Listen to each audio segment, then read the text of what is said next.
नोएडा के सेक्टर 121 के पास प्रथला फ्लाईओवर से सटे हिंडन फ्लड जोन में कथित अवैध कॉलोनाइजेशन को लेकर सवाल लगातार गहराते जा रहे हैं।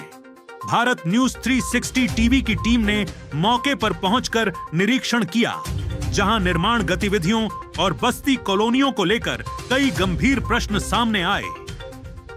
यह पूरा क्षेत्र वर्क सर्किल 6 के अधीन है। स्थानीय लोगों और सूत्रों का दावा है कि वर्क सर्किल 6 से जुड़े कुछ अधिकारियों और कर्मचारियों की भूमिका की भी जांच होनी चाहिए। चर्चाओं में JEML रावत का नाम भी लिया जा रहा है, जो सूत्रों के अनुसार सेवानिवृत्ति के बाद भी एक्सटेंशन पर कार्यरत बताए जाते हैं और JEML रावत के पास अपार संपत्ति होने की बात कही जाती है और बात यहीं खत्म नहीं होती।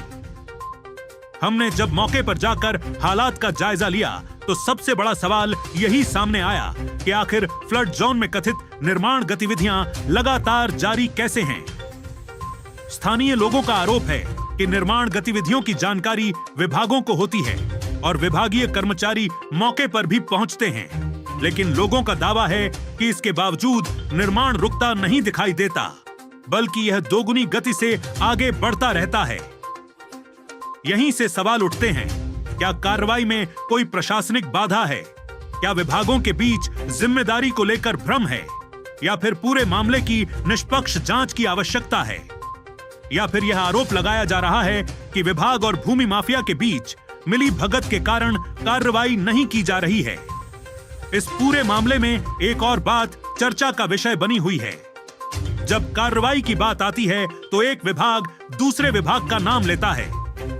प्रोजेक्ट विभाग भूलेख विभाग की ओर इशारा करता है और भूलेख विभाग प्रोजेक्ट की ओर, लेकिन स्पष्ट जिम्मेदारी लेने के लिए कोई सामने आता नहीं दिखता। आखिर फ्लड जोन में कथित निर्माण की जवाबदेही किसकी है? क्या यह केवल विभागीय समन्वय की कमी है या फिर किसी स्तर पर गंभीर चूक है? लोगों का यह भी कहना है कि नोएडा अथॉरिटी पर अतीत में भी कॉलोनाइजरों और कुछ कर्मचारियों के बीच कथित मिली भगत के आरोप लगते रहे हैं। इसी वजह से वे मांग कर रहे हैं कि पूरे मामले की स्वतंत्र और पारदर्शी जांच कराई जाए ताकि सच्चाई सामने आ सके। अब सवाल सीधे नोएडा अथॉरिटी के शीर्ष अधिकारियों से है। जब उन्हें इस पूरे मामले की जानकारी है तो कार्रवाई क्यों नहीं हुई?